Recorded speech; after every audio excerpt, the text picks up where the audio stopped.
Hey, what's up, you guys? Bloody Jacob here. Hey, what's up, you guys? Bloody Jacob here. Jacob here, meeting my icon, Catherine Isabel, Daniel Lorenzo. Wait, what did you say? Daniel Lorenzo.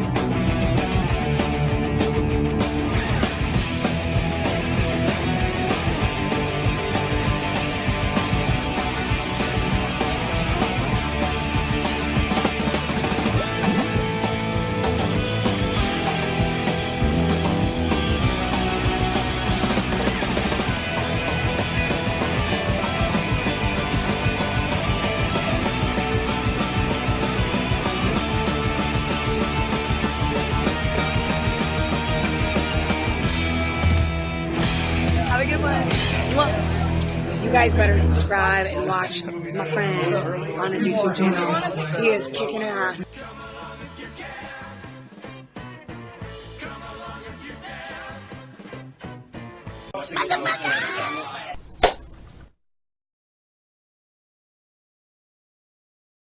Hey, what's up, you guys? Bloody Jacob here to bring you my review of this week's episode of Legacies on the CW, which is Season 1, Episode 4, called Hope is Not the Goal.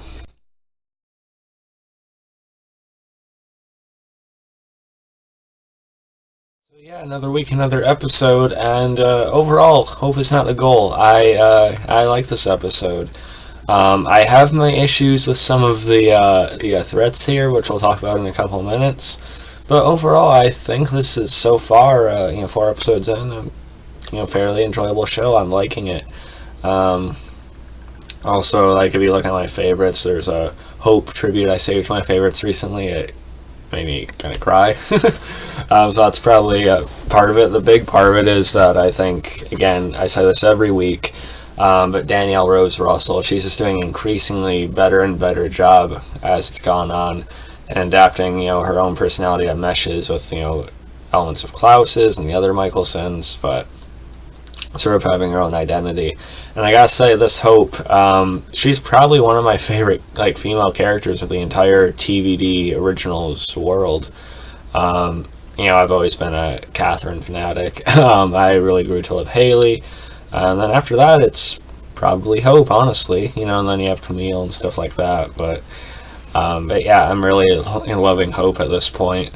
And again, Alaric, Matthew Davis, he just really, really helps carry the show as well. Glad they're the two actual leads, and Alaric's role isn't like a glorified sort of guest role or cameo. But yeah, this week's episode, there's more murders. It seems to be related to a vampire. We think it's Elaine, I think is his name. The bigger, kind of bulkier guy that MG hangs out with, because he's been seeing how how Elaine, sort of compels them as he feeds on them, and it's obvious he has a more sinister side to him. So, is he giving in to his more vampiric side a little bit too much, and he's actually killing people now, or what? Meanwhile, they're still wondering what's going on with Landon and everything, and I'm sorry, I just don't really care for the Landon character. I said that last week and probably the week before. The actor does an alright job. I think he's a little bit bland, but just the character himself, I don't know, and how he's portrayed, it just doesn't feel, there's not the same magic with him and Hope, I don't really root for them to get together.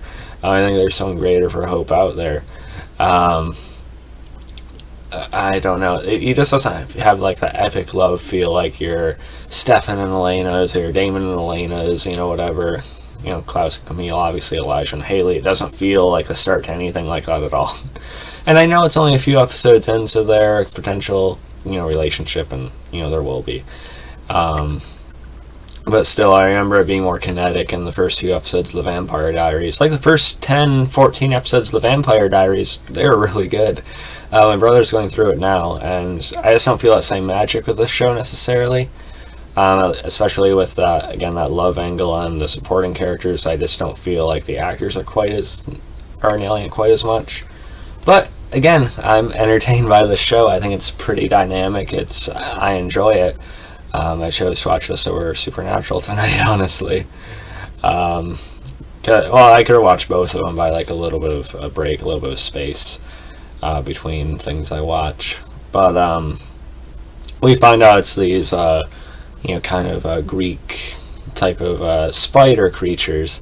And it was fun. I like some of the effects of when you see the face peeling off the jocks at the school and everything. Lara wanting them to see what it's like to just be normal and stuff like that. And Hope is ready to embrace that, but of course it doesn't go that way.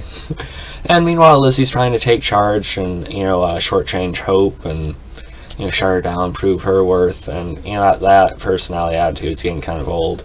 But it seems like she's starting to feel it more for Hope and see, okay, yeah, this girl has been through her shit, so maybe I need to give her a break and see what she's actually trying to do here, who she's actually trying to be. And some of Lizzie's lines, it's just weird. It's hero time. I mean, come on, this isn't Supergirl, thank God. But so some of the dialogue's a little bit clunky. We also have Matt looking into the murders, of course. I did like Matt and Lark sort of standoff. Never really cared for the Matt character either. He felt kind of out of place on the show, or at least unneeded on the Vampire Diaries. It felt like he should have been killed off seasons before it ended. So maybe something will happen, maybe he'll be caught in the crossfire, or Lark will be forced to put him down, or I don't know. But either way, I like Lark sort of standing by them, and if you threaten my kids, I'll have to come for you. So I like that he's actually willing to go that far with it. Of course he doesn't want to, but so that was alright. And again, the effects of the spider creatures weren't bad, especially with the face peeling off and stuff. It looked fairly good. And then obviously with the main monster form, it seemed like a mix of CG, but it seemed like there was still a little bit of practical work in there. I could be wrong. Wasn't bad with all the webbing and everything. It felt a little bit shoehorned in. It feels like Julie Plec and whoever else works on it, they're trying to make it more of a Vampire Diaries, but also Harry Potter, Supernatural, and a bunch of other stuff hodgepodge combination together.